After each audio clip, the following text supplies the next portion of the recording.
The first thing I noticed wasn't the lights. It was the hum. The low, mechanical idle of fire trucks vibrating through the wet pavement, drowning out the rain. Radios crackled somewhere behind me. A siren whooped once, then cut off mid-note. Water ran down the curb like it had nowhere left to go. I stood in my driveway while neighbors clustered in shock, some barefoot, some wrapped in coats pulled on too fast. One man was shouting into the open air, asking if anyone knew whether this would be covered. A woman, a few houses down, sat on the curb, phone pressed to her ear, crying as she repeated the same sentence over and over. The HOA board leader was there too, stiff posture, forced smile, folder clutched to their chest like it meant control. Then my phone buzzed. I opened the email. My coffee cup froze halfway to my mouth and slowly lowered back to the coaster. My eyes scanned the same sentence 3 times. Policy terminated. Effective immediately. The word didn't blink. It just sat there on the screen, black on white, daring me to look away. I read it out loud. The street went quiet. The board leader rushed in, calling it a misunderstanding, asking everyone to stay calm. But standing there, listening to the trucks idle and the rain hit concrete, I knew this wasn't an accident. They had known. If you want to hear more true stories like this, make sure you hit that subscribe button to HOA Update and tell me in the comments, where are you watching from? When I first moved into the neighborhood, it felt deliberately calm, like a place designed to lower your guard. The houses were evenly spaced and freshly painted, lawns trimmed to the same height, sidewalks clear of cracks or clutter. On evenings, people lingered outside longer than they needed to, leaning against mailboxes or standing at the ends of driveways, talking about work and weather while kids circled the block on bikes. Nothing felt rushed. Nothing felt wrong. The HOA was part of that calm. It wasn't sold as authority, just maintenance. Background noise. The dues were lower than nearby communities, and neighbors mentioned it with pride, like proof that this place was smarter than the rest. "We don't waste money here," someone told me while helping unload boxes. "The board actually knows what it's doing." The first meeting I attended reinforced that belief. The board members introduced themselves with polished ease, dressed like they'd come straight from offices rather than kitchens. Their language was clean and measured. They didn't raise voices or posture. They used slides, charts, and tidy summaries. Everything about them suggested competence. They talked about discipline, about efficiency, about running the community the way a well-managed business should be run. Every sentence landed with confidence, and confidence is contagious. When they announced cost reductions, heads nodded. When they mentioned keeping reserves intact, there were murmurs of approval. Lower dues weren't framed as a gamble. They were framed as evidence. At first, I liked that approach. Early meetings focused heavily on cutting waste and lean management. Contracts were reviewed, vendors were optimized, redundancies were eliminated. The board spoke as if they were rescuing the community from hidden inefficiencies no one else had noticed. It sounded responsible. Strategic. Small changes followed, almost too subtle to question. Landscaping crews came less often. A minor crack in a shared walkway was marked, but not repaired. A light near a common entrance stayed broken longer than usual. Each issue was explained away with a phrase that began to repeat, "Not urgent." When neighbors asked about it, the answers were smooth and technical, full of numbers and reassurances. The board never sounded unsure. That mattered more than the content of what they said. I trusted them because they looked like people who deserved it. They spoke fluently. They never hesitated. And when someone challenged a decision, they responded with calm smiles that made the questioner seem emotional by comparison. The first time insurance came up, it was treated like a joke. Someone mentioned rising premiums in nearby neighborhoods and asked whether our coverage had changed. The board leader laughed softly and leaned back in their chair. He waved a hand and said insurance companies thrived on fear, that inflated policies were basically panic taxes paid by people who didn't understand risk. While he laughed, he checked his watch. Just a quick glance, barely noticeable. Then he looked back up, smiling, as if the question had already taken too much time. A few people laughed along. I did too, even as something about that moment stuck with me. Not the words, the gesture. Like our concerns were an interruption, not a responsibility. After that, insurance was always dismissed the same way. Too expensive, overblown, hypothetical. Any mention of worst-case scenarios was brushed aside with jokes and comparisons to other communities that were overpaying out of fear. As months passed, meetings grew shorter. Discussion narrowed. Fewer questions were entertained. More announcements were delivered as final decisions rather than proposals. The board praised itself often, reminding everyone how much money had been saved and how fortunate we were to have leadership willing to make hard choices. Anyone who raised concerns was told, gently but firmly, that they were focusing on negatives instead of progress. I remember one meeting clearly now. A neighbor asked whether our insurance coverage still matched the age of the infrastructure. It was a reasonable question, calmly asked. The board leader smiled, repeated the line about panic taxes, and glanced at his watch again. This time, I noticed others notice it too. The room laughed, but the sound didn't linger. Driving home that night, the neighborhood looked the same as it always had, quiet, orderly, safe. And yet there was a thin discomfort I couldn't shake, like hearing a sound you can't place and deciding it's probably nothing. I ignored it like everyone else. Trust felt normal, easy, comfortable. And none of us understood yet how much that comfort was costing us. The announcement arrived dressed like good news. An email went out late in the afternoon, subject line loaded with optimism and just enough celebration to invite relief. The HOA had scored a major budget win. Dues were being reduced. Not delayed, not adjusted, reduced. And, the message emphasized, the reserve fund remained untouched. It was framed as proof that the board's strategy wasn't just working. It was outperforming expectations.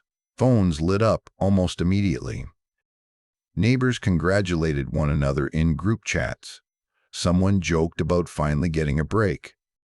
Another posted a thumbs up and thanked the board for doing what other communities were too scared to do. At the next meeting, people smiled more than usual. There was clapping. Someone even brought snacks. I tried to smile with them. Instead, I opened the attachment. The summary page was clean and colorful, full of arrows pointing down and bolded percentages. But beneath it sat a thick block of updated documents, unlabeled and unexplained. I scrolled through them slowly, not because I was suspicious yet, but because I'd learned that important things were rarely highlighted. That's where I found the exclusions, not dramatic deletions, not obvious red flags, just quiet absences. Coverage limits lowered here, a clause rewritten there. Certain systems now listed as conditional instead of comprehensive. I had to stop and scroll back up, then down again, just to be sure I hadn't imagined it. One section was gone entirely. I read it again, then a third time, my finger hovering over the screen as if that might bring it back. At the next meeting, I raised my hand. The room paused in that subtle way it does when something unscripted is about to happen. The board leader looked at me, smile ready, and nodded. I asked about the changes. Not emotionally, not dramatically. I pointed to a specific page and asked how those exclusions would apply if something failed. The smile didn't disappear, but it tightened. He said I was misreading the documents, that what I was seeing were standard adjustments, and that nothing meaningful had changed. He spoke slowly, carefully, as if explaining something to someone who didn't quite get it. A few people nodded along. I asked the follow-up. Same page. Same clause, different question. That's when the temperature shifted. Instead of answering, he asked why I was focusing on worst-case hypotheticals when the community had just saved real money. Another board member chimed in, joking that some people just couldn't enjoy good news without digging for problems. A ripple of nervous laughter moved through the room. I sat back down, my face warm, the question still unanswered. After that, communication changed. Emails I sent were acknowledged, but not addressed. Replies arrived that used a lot of words to say very little. When another neighbor asked about the same exclusions, they received a response filled with financial jargon that looped back on itself and landed nowhere. Then the violation notices started. One neighbor got a warning about a trash bin that had sat in the same spot for years. Another was fined for a fence panel that leaned slightly after a storm. Someone else was cited for parking too close to a curb line that had never been enforced before. The pattern wasn't subtle. The people receiving notices were the same ones who had asked questions. When my own notice arrived, it felt almost absurd. A minor issue that could have been resolved with a knock on the door was turned into an official warning, complete with deadlines and penalties. The language was cold. Formal, final. It wasn't about the rule. It was about reminding me where I stood. Neighbors began pulling me aside instead of talking openly. Conversations moved off sidewalks and into garages. People lowered their voices. One couple admitted they'd stopped asking questions altogether after getting fined twice in 1 week. Another said they were afraid that pushing back would only make things worse. That was when it clicked. This wasn't just budgeting. It was enforcement as leverage. The more I reviewed the updated insurance documents, the clearer the stakes became. Systems that could cause real harm if they failed were now only partially covered. Some weren't covered at all. The safety net we assumed existed had been thinned without consent or explanation. At the following meeting, the board leader addressed the room before anyone else could speak. He talked about unity, about how negativity could damage property values faster than any actual risk. He reminded everyone that compliance with HOA rules wasn't optional and that the board wouldn't tolerate disruption from individuals undermining confidence in the community. His eyes found me when he said it. The word he used was troublemakers. People filed out quietly after that, the earlier excitement gone, replaced by something heavier. Not outrage yet. Not panic, silence. Standing there with another unanswered notice folded in my hand, I realized the first cut hadn't been to the budget at all. It had been to our protection. And now, anyone who noticed was being warned to stop looking. I stopped trying to be persuasive and started being precise. Every concern I had went into writing, short emails. Bullet points, page numbers, dates. I quoted their own documents back to them and asked for confirmation, nothing more. No emotion, no accusations. Just clear questions about exposure and responsibility. I sent them to the general inbox, then individually, spacing them out so no one could say they'd been overwhelmed. At first, replies came back thin and glossy, like laminated cards. We're reviewing. Noted. No action required at this time. Then those stopped too. Messages went unread. Follow-ups vanished into silence. The neighborhood kept changing anyway. A damp stain appeared along the ceiling of a shared structure and crept outward, darkening day by day. A hairline crack opened across a concrete path and widened just enough to catch a shoe. The gate at the entrance began to stick, then lurch, then refuse to close unless someone leaned their weight into it. The light near the corner stayed dark night after night. I reported each issue. Nothing moved. Then came the near miss. It happened on a weekday afternoon, the kind of hour when the block is usually quiet. A line failed where it shouldn't have. Water rushed into a common area, slapping against walls, spreading fast. Someone yelled. Someone else ran for the shutoff. Radios crackled as maintenance was called. For a few minutes, it felt like the whole thing might tip into something far worse. It didn't. The water stopped. Damage was contained. No one was hurt. Buckets were emptied. Towels piled up. Relief moved through the crowd in uneven waves. Within hours, the board sent a message. They called it isolated, resident misuse. An unfortunate but contained incident.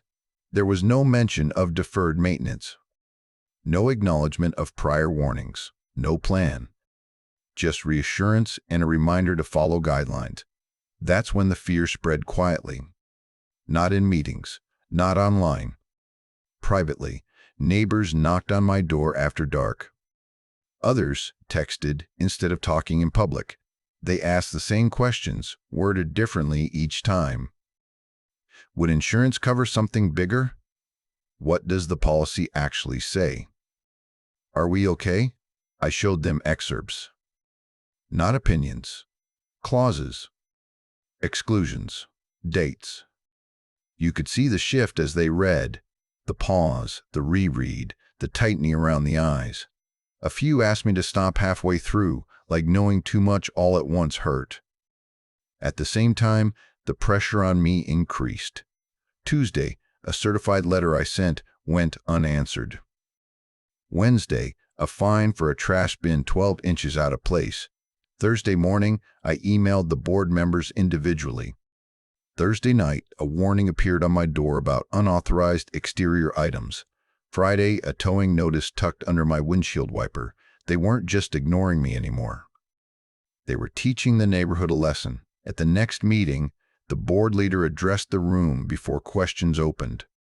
He spoke about calm, about not letting fear take over, about how rumors damage communities. He smiled, checked his watch, smiled again. When someone mentioned the recent incident, he waved it off and glanced at his wrist like the topic had overstayed its welcome. People stopped raising their hands. At home, the stress bled into everything. Conversations stretched late into the night, quiet so the kids wouldn't hear. What if something serious happened? What if someone got hurt? What if a home was damaged beyond repair? We talked about savings, about legal costs, about whether leaving was even possible if things spiraled. Every siren in the distance felt closer than it should have. Every creak in the house sounded louder. I slept lightly, phone on the nightstand, half expecting it to buzz with another notice. There's a particular kind of isolation that comes with being the person who won't stop asking. You become the problem in other people's eyes, not because you're wrong, but because acknowledging you would force them to confront what they'd rather ignore. Then, late one evening, an email arrived that cut through the noise. It wasn't from the board. The subject line was plain. The sender unmistakable. I opened it, standing at the kitchen counter. The refrigerator hummed. A clock ticked. My thumb hovered over the screen as I read. The insurance carrier referenced unresolved compliance issues. Incomplete disclosures. Increased risk exposure. The tone was courteous but firm. Each sentence weighted and careful. They were reviewing the policy. Without corrective action, cancellation was possible. Not hypothetical. Not hypothetical. Not distant. Possible. I set the phone down and stared at the counter, noticing a small chip in the edge I'd never seen before. The board's silence suddenly made sense. The cracks, the leaks, the deflections, they weren't random, they were stalling. We weren't protected. We were being carried by luck. And luck, I knew then, was running out. The access didn't come with a warning or a dramatic reveal. It came quietly, slipped into my inbox the way mistakes do when people stop being careful. An email arrived late at night, forwarded without explanation, carrying an attachment I wasn't meant to receive. At first, I assumed it was another recycled notice or misdirected agenda. I almost closed it. Then I noticed the thread beneath the attachment, the chain of replies stacked below the signature line, stretching back months. I opened it. The language was different immediately. No polish. No public-facing restraint. Just board members talking to each other when they thought no one else was listening. I scrolled slowly, my thumb dragging down the screen as my breathing shortened. They weren't debating whether to cut costs. They were congratulating themselves for doing it. One email laid out the savings from reducing coverage, calling it temporary exposure. Another replied that insurance was optional until something actually happens. Someone joked that residents never read policy documents anyway. Another said fear worked better when aimed at rule enforcement than at leadership decisions. They knew exactly what they were doing. I sat at the kitchen table, the house quiet around me, rereading the same lines until the words stopped feeling abstract and started feeling deliberate. Every ignored email, every deflected question, every violation notice that followed dissent. It all snapped into place. The silence hadn't been confusion. It had been strategy. Anger came first, hot and sharp, rising fast enough to make my hands shake. Then it settled into something colder and more focused. The kind of clarity that doesn't ask what should happen next, only what has to. I didn't forward the email. I didn't reply. I saved it. Screenshots first. Then full exports, timestamps intact, names visible. I backed everything up twice, then again somewhere offline. I labeled files carefully, knowing that once this existed outside my head, it would change everything. I stopped emailing the board entirely. There was nothing left to ask. The next step was harder. I reached out quietly to a few neighbors I trusted, one at a time, no group messages, no public conversations. I showed them the emails on my phone, watching their reactions shift as they read. Confusion gave way to disbelief. Disbelief tightened into anger. A few people went silent, staring at the screen like it might change if they waited long enough. Nobody laughed. Nobody defended the board. We didn't talk about confronting anyone yet. We talked about records, about who had been fined after asking questions, about maintenance issues that had been reported and ignored, about dates. Patterns surfaced quickly once we started comparing notes. Enforcement followed dissent. Silence followed warnings. Savings followed risk. One neighbor mentioned knowing someone with experience in regulatory compliance. Another had kept every HOA notice they'd ever received stacked neatly in a drawer. Someone else offered to help organize timelines. It wasn't dramatic. It was methodical. For the first time in months, I felt something close to steadiness. Late that night, alone again, I reread the thread one more time. A line I'd skimmed earlier caught my attention now. A casual reference to state requirements. A comment about how oversight agencies rarely follow up unless pushed. It wasn't just arrogance. It was awareness. They hadn't just accepted the risk. They had calculated the odds of getting caught. I locked my phone and leaned back, the room quiet except for the low hum of the refrigerator. The situation was no longer uncertain. It was defined. Documented. The HOA hadn't made a mistake. They had crossed a legal line, and they had done it on purpose. The board didn't slow down after that. They leaned in. Another email went out to the entire community, this one polished and upbeat, congratulating everyone on the continued success of the association's disciplined financial strategy. There were charts again. Percentages. Carefully chosen phrases about long-term stability and responsible leadership. Reading it felt like watching someone smile for a camera while standing on a cracked foundation. Publicly, I stayed quiet. Privately, everything accelerated. I began sharing the emails, not widely, but deliberately. One neighbor at a time. Kitchens. Garages. Walks that took longer than they needed to. I showed them the messages exactly as written, no commentary at first, letting the words do their own damage. Every time, the reaction followed the same arc. A pause. A reread. Then a slow exhale as the implication sank in. They had known. They had decided. And they had kept going. We started comparing notes, dates of questions asked, dates of violation notices received, maintenance requests that went unanswered. The pattern wasn't subtle once it was laid out side by side. People who challenged the board were flagged. People who stayed quiet were left alone. Enforcement wasn't random. It was targeted. One neighbor insisted on getting legal advice before anything else. They knew an attorney who dealt with governance and liability. I met them in a small office that smelled faintly of old paper and coffee, a folder of printed emails on my lap. The attorney read without interrupting, flipping pages slowly, occasionally stopping to reread a paragraph. When they finally looked up, there was no hesitation. The exposure, they explained, was real. If something happened during a lapse or cancellation, liability wouldn't disappear just because the policy did.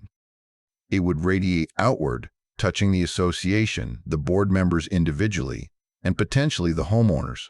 The language in the emails mattered. Intent mattered. Knowledge mattered. It wasn't a bad decision anymore. It was negligence.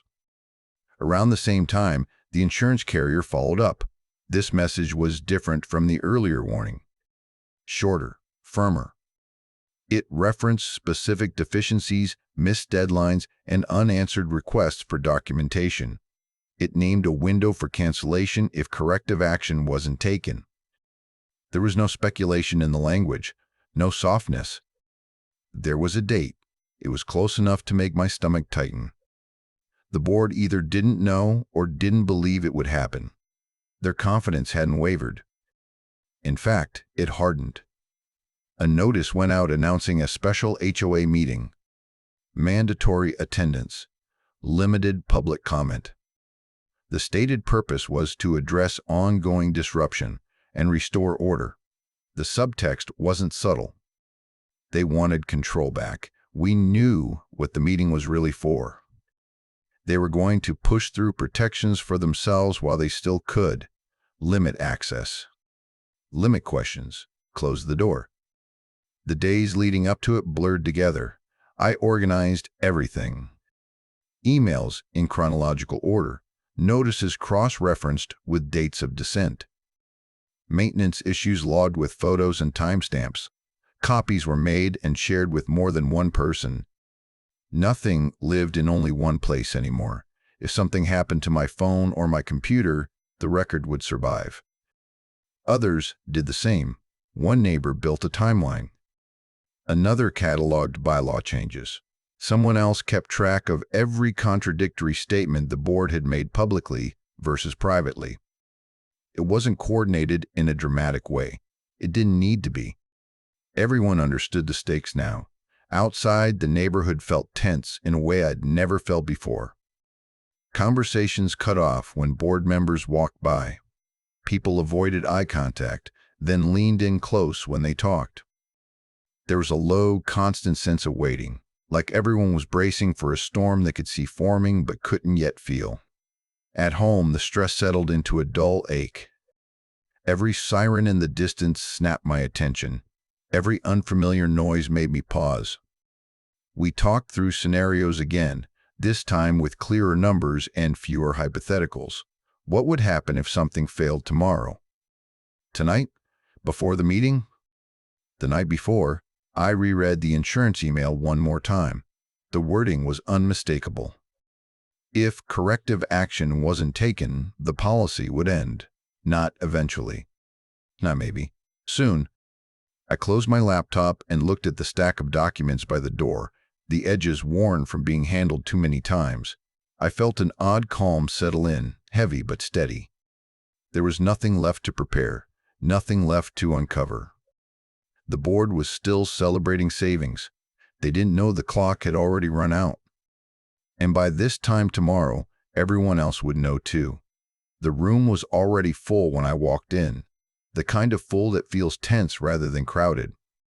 Chairs scraped against the floor as people squeezed into rows, murmuring to one another in low voices that cut off the moment a board member passed by. The fluorescent lights hummed overhead, too bright, making everything feel exposed. At the front, the board sat behind a long folding table, papers stacked neatly, water bottles lined up like props. They looked composed, comfortable. The board leader leaned back slightly in his chair, hands folded, wearing the same practiced smile he always did. When he glanced down at his watch, I felt a familiar tightening in my chest.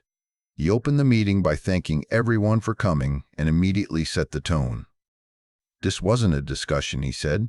It was a corrective moment, a chance to restore order and address the noise that had distracted from the board's success.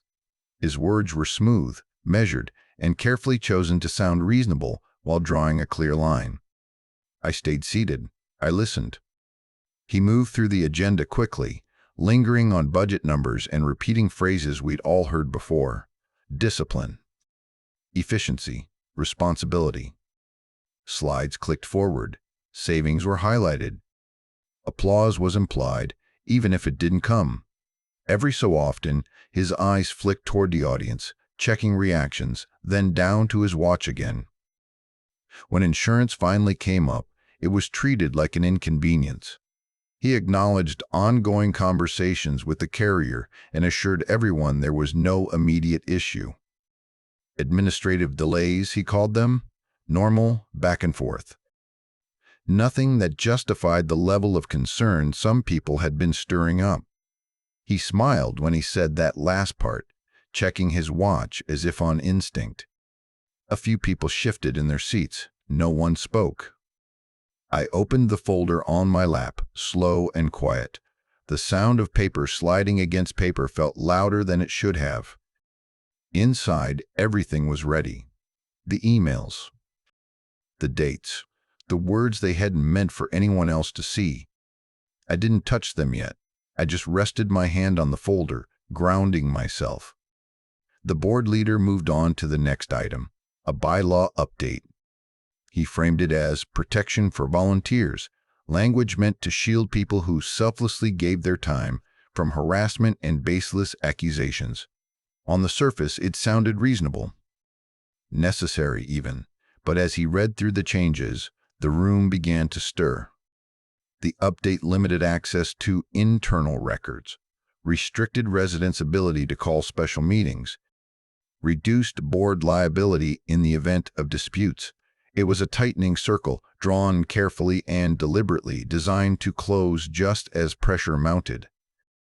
Someone near the back whispered that this felt rushed. Another person leaned over to their neighbor, brows furrowed. The board leader noticed the movement and raised his voice slightly, reminding everyone that order mattered, that unity mattered, that letting fear drive decisions was dangerous. He emphasized that the vote needed to happen tonight to stop further disruption. I could feel the tension stretching thin, like a wire pulled too tight to hold. Questions were opened, but only briefly. A woman asked what would happen if something went wrong before insurance was resolved. The answer slid sideways, never landing on the question. A man asked why residents weren't allowed to see full documentation. The board leader smiled and said transparency didn't mean chaos. He checked his watch again. Each answer avoided the center of the concern, circling it without touching it. I watched faces change as people realized what was happening. Confusion gave way to unease. Unease hardened into something closer to fear. The room felt smaller, the air heavier, as if everyone understood that something important was about to be decided without them fully understanding it. The motion was called. The board leader asked for approval of the bylaw changes. Some hands went up immediately, tentative, uncertain. Others hovered, half raised, then lowered again. People looked around, searching for reassurance, for clarity, for someone else to move first.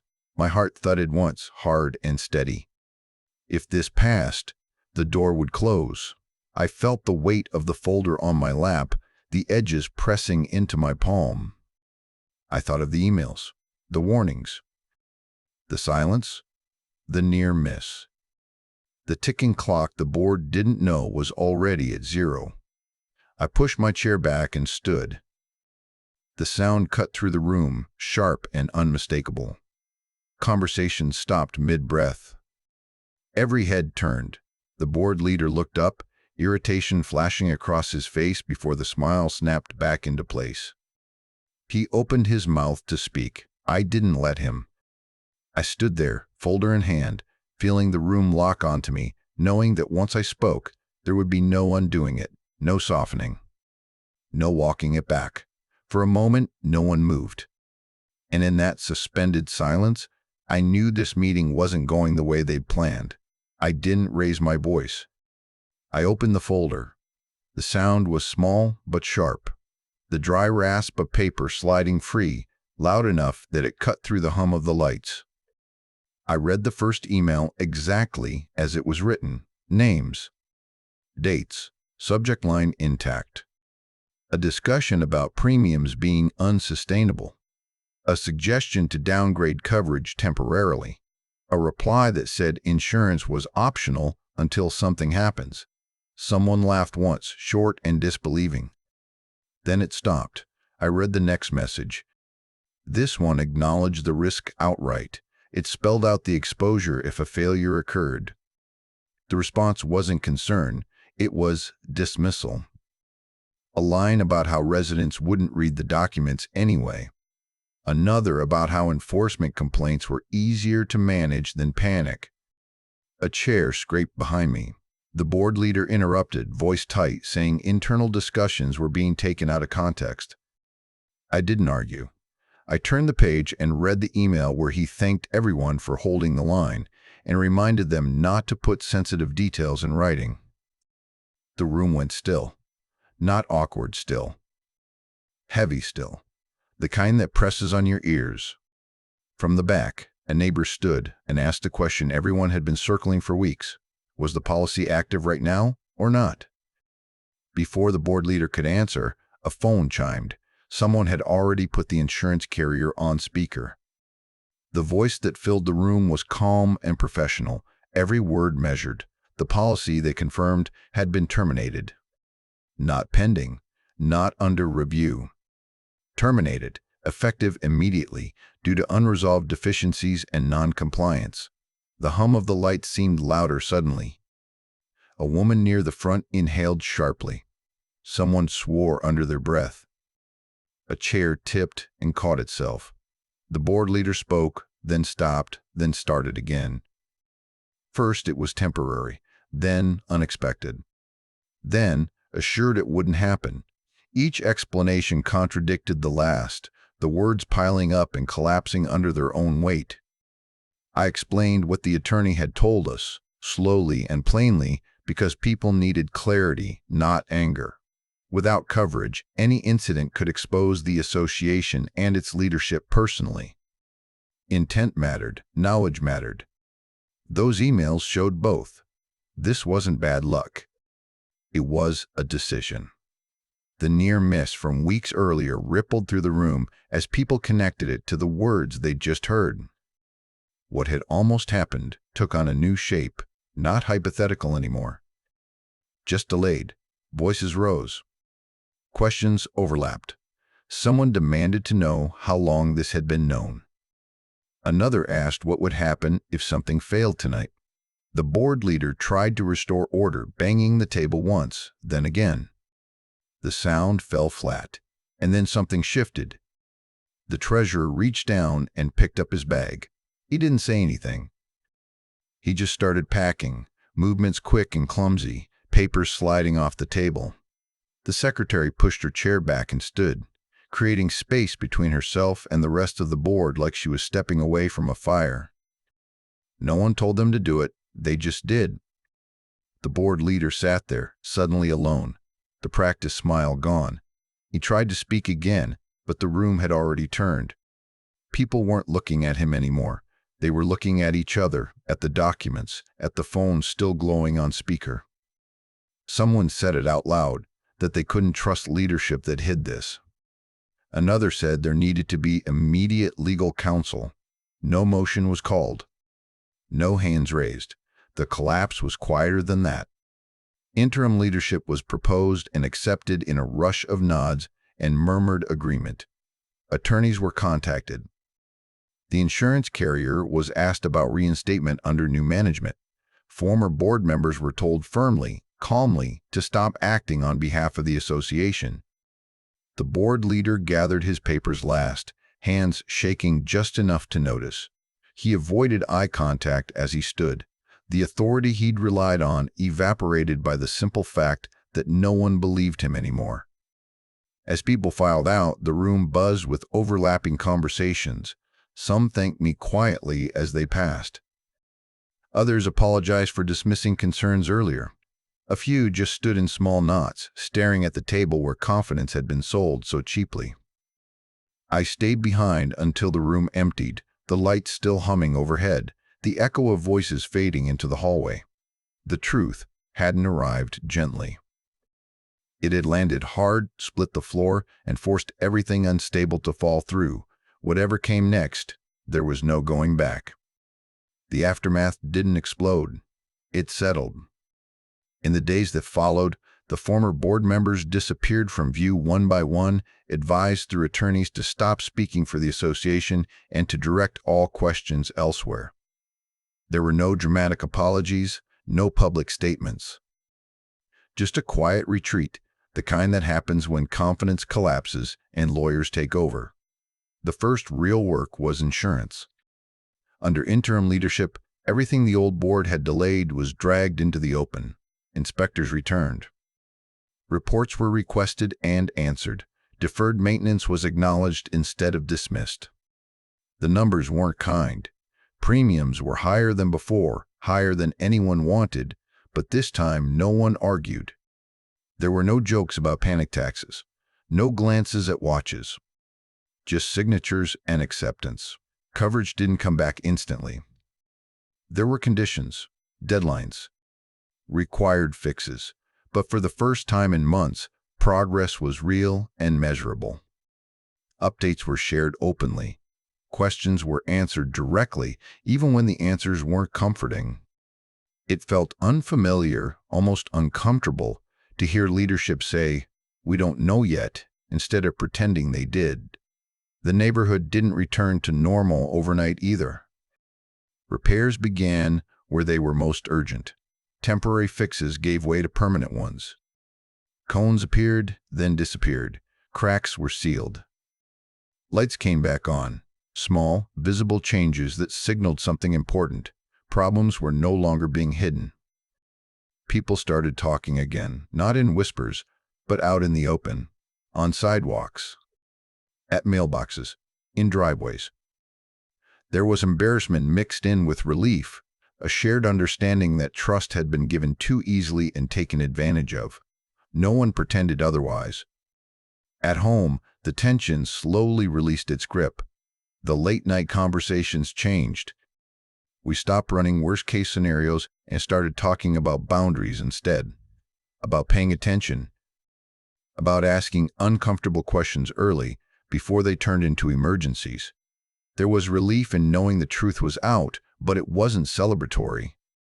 It felt more like setting a broken bone and finally being able to breathe again. I thought a lot about how easy it had been to stay quiet at the beginning. How natural it felt to let confidence stand in for competence.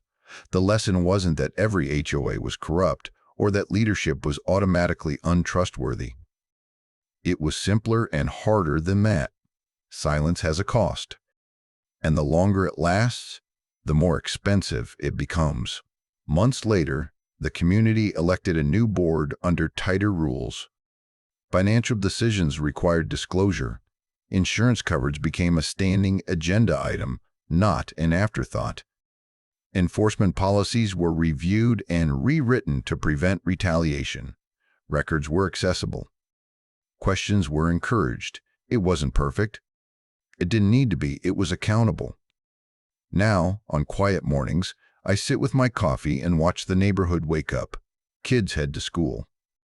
Neighbors wave again, not because they're trying to prove anything, but because they mean it.